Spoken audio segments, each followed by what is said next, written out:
3. bob.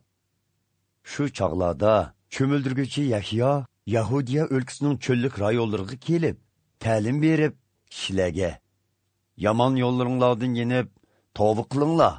Chunki arishning podshohligi namoyon bo'lish oldida turadi, dedi.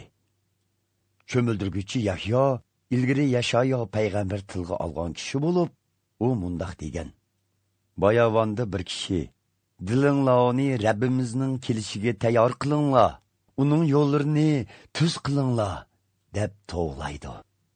Yahyo payg'ambar to'gi yungidan kiyim kiygan, beliga ko'n tasma bog'ilgan edi. Yaydig'ini chekatga bilan yavo hara hasli edi.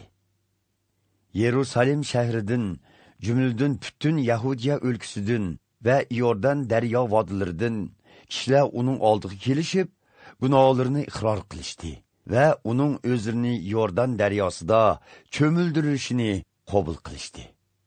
Parisi va Saduqiy iqimliklardanmi ko'plagan kishilarning cho'mildirishni qabul qilg'ili kelganligini ko'rgan Yahyo payg'ambar ularga: "Hey soxtipaz yilonlar, tavba qilmay, Xudodan keldigan g'azabdan qechib qutulish uchun cho'mildirishni qabul qilayli deganinglar qandoq gap?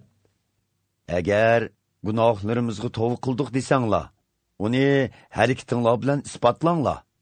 Uning ustiga o'zinglarcha biz Ibrohimning avlodi bo'lganligimiz uchun Xudo gunohlarimizni cho'qim kechirdi deb o'ylab yurmanglar. Chunki sizlarga aytib qo'yayki, Xudo bovimiz Ibrohimga mushu tashlavdimmi farzandlarni yoritib beralaydi.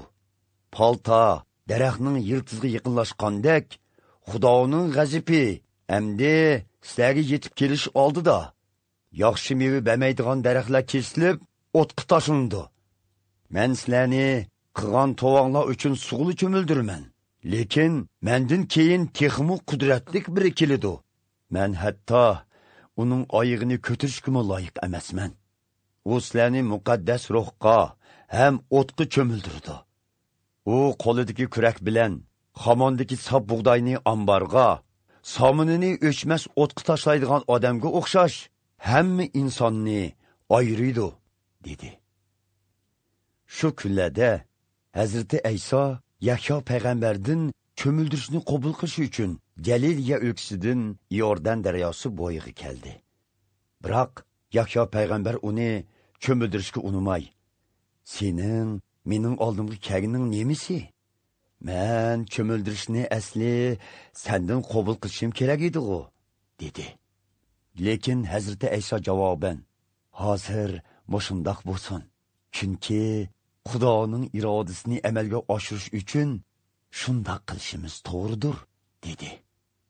Shuning bilan Yahyo payg'ambar uni cho'mildirishga qo'shildi.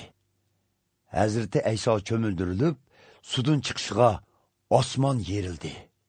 U Xudoning ro'yining kaptar holatida osmondan tushib, ustiga qo'nayotganligini ko'rdi. Ondan arishdan Xudoning: "Bu mening sevimlik o'g'lim, men uningdan xursandman" degan ovozi anglandi.